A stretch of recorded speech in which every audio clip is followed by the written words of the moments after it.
So you get a chain. Here we go. Fifth Circuit of the Federal Court upholds mandatory detention without bond for interior arrests of non-citizens. This one is funny.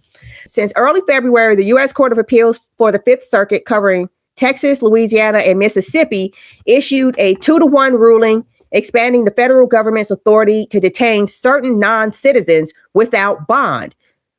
Texas, Louisiana, and Mississippi. Texas, Louisiana, Mississippi.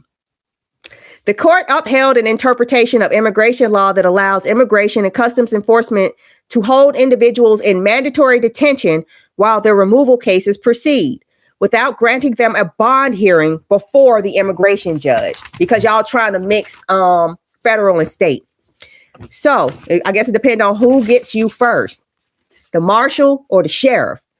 To me, that says where you go, who gets to deal with you, depending on what they're trying to do, because they are arbitrary, extremely arbitrary.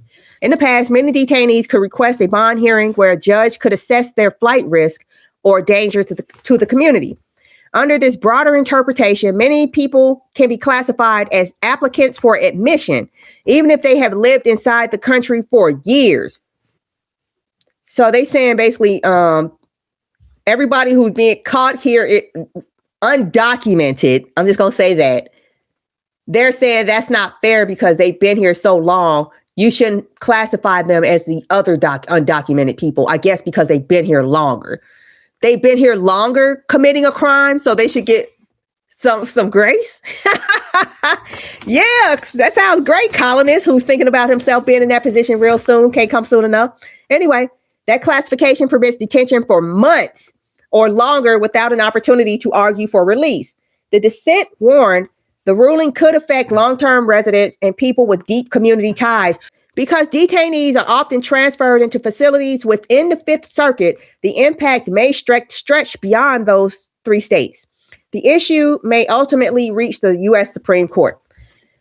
Now consider the pattern. A nation founded on chattel slavery, which is why I kept saying Texas, Louisiana, Mississippi.